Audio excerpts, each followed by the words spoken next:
Perkenalkan, nama saya Minabila Teresa. Saya akan menjelaskan tentang persatuan dan kesatuan bangsa pada masa Orde Lama tanggal 5 Juli 1959 sampai dengan 11 Maret 1966.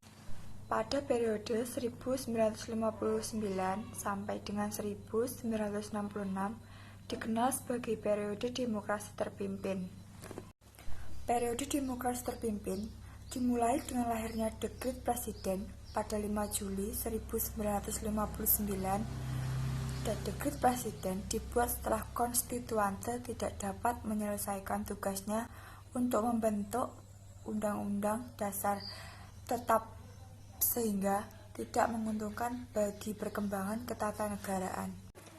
Pada masa Orde Lama, yang pertama, Dekret Presiden tanggal 5 Juli 1959 telah membawa kepastian di negara Indonesia.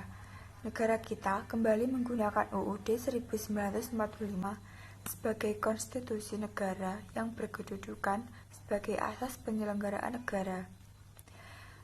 Sejak berlakunya kembali UUD 1945, Presiden berkedudukan sebagai kepala negara dan sebagai kepala pemerintah. Yang kedua, ada kabinet yang dibentuk pada tanggal 9 Juli 1959 dinamakan Kabinet Kerja. Dan yang ketiga, Presiden Soekarno mencetuskan konsep demokrasi terpimpin.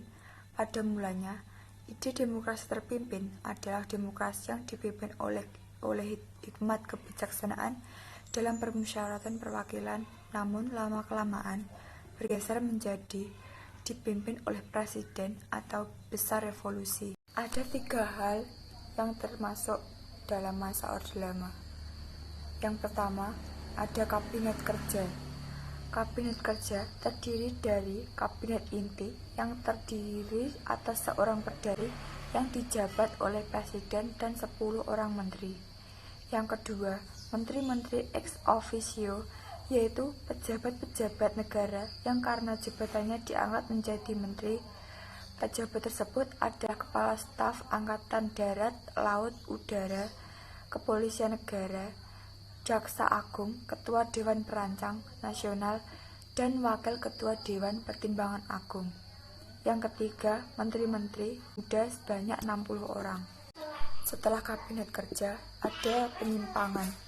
Penyimpangan ini termasuk membubarkan DPR hasil pemilu dan menghentikannya dengan membentuk DPR gotong royong (DPR-GR) yang anggotanya diangkat dan diberhentikan oleh presiden.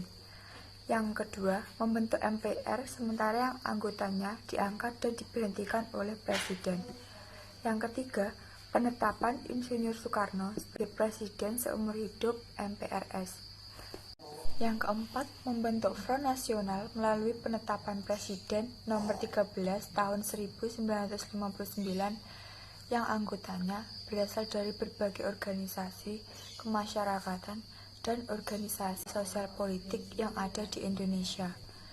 Yang kelima, terjadinya pemerasan dan penghayatan Pancasila. Pancasila yang berkedudukan sebagai dasar negara dan pandangan hidup bangsa diperas menjadi 3 unsur Trisila, kemudian Trisila ini diperas lagi menjadi 1 unsur yang disebut Ekasila.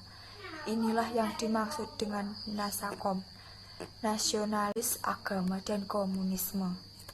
Yang terakhir adalah peristiwa. Gagasan Nasakom inilah yang memberi peluang bangkitnya Partai Komunis Nasional atau PKI. Hal tersebut dimasukkan dalam Undang-Undang Republik Indonesia Nomor 18 Tahun 1965 tentang pemerintah daerah. Semua unsur Nasakom termasuk di dalamnya PKI harus diperhatikan dalam penunjukan unsur pimpinan Dewan Perwakilan. Bila di suatu daerah hanya ada seorang tokoh PKI, ia harus diikutsertakan sebagai pimpinan DPRD apabila ia menjadi anggota DPRD di satu daerah. Hal inilah yang membuat PKI mendapatkan posisi yang strategis, bahkan dominan. Karena merasa mempunyai posisi yang kuat, PKI melakukan pemberontakan pada tanggal 30 September 1965 yang menewaskan 7 orang perwira TNI Angkatan Darat. Sekian dari saya, terima kasih.